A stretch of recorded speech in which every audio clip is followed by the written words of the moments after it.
బయట శబ్దాలు వినిపిస్తున్నాయి అనుకోండి, ఒరే ఆ తలుపు వేసేసేయ్, నేను ఫోన్లో మాట్లాడుతున్నాను అని చెప్పి అంటాం. అంటే అర్థం ఏమిటి? ఆ తలుపులు వేస్తే తప్ప అటువైపు వ్యక్తి మాట్లాడే మాటలు మనకు వినిపించవు, కాబట్టి తలుపు వేసేయమని చెప్పి అంటాం.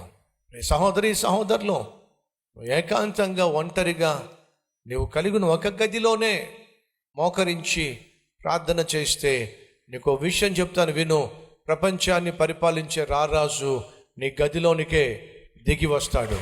నీ గదిలోనికి ఆయన దిగి వచ్చినప్పుడు నీ మాటలు ఏ విధంగా ఉండాలి, ఏ విధంగా నువ్వు మాట్లాడాలి? అరిచి కేకలేస్తావా? వ్యర్థంగా మాట్లాడతావా? అయ్యో నేను రాజుతో మాట్లాడుతున్నాను, రాజుతో మాట్లాడుతున్నాను అనే భావన కలిగి మాట్లాడడం అత్యవసరం. ఒంటరిగా ఏకాంతంగా నేను ప్రార్థన చేస్తున్నప్పుడు మాట్లాడుతూ ఉంటాను. కొన్నిసార్లు కామ్ అయిపోతాను. ఎందుకు నేను కామ్ అయిపోతున్నానంటే దేవుడు నాతో ఏదో చెప్పాలనుకుంటున్నాడు, కాబట్టి ఆయన మాట్లాడడానికి సమయం కేటాయించాలి. సో మౌనంగా అలాగే ఉంటాను. ఫలితంగా దేవుడు మాట్లాడడము అనగా ఏదో ఒక శబ్దమో ఒక వాయిస్సో, ఇప్పుడు నేను మాట్లాడుతున్నప్పుడు ఏ విధంగా మీకు వినిపిస్తుందో అలా ఆడిబుల్గా ఒక శబ్దం వినిపిస్తుందని చెప్పట్లేదు. దేవుడు నీకు హృదయాన్ని ఇచ్చాడు, నీకు ఆత్మనిచ్చాడు.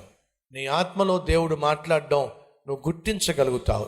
ఒక విషయం చెప్పనివ్వండి, దేవుడు మాట్లాడితే నువ్వు గుర్తించగలవు, దేవుడు నాతో మాట్లాడుతున్నాడు. When God speaks, man of God will recognize his voice. దేవుడు మాట్లాడినప్పుడు దేవుని సేవకుడు లేదా దేవుని బిడ్డ గుర్తిస్తాడు. ఎందుకని? దేవుడు పెట్టిన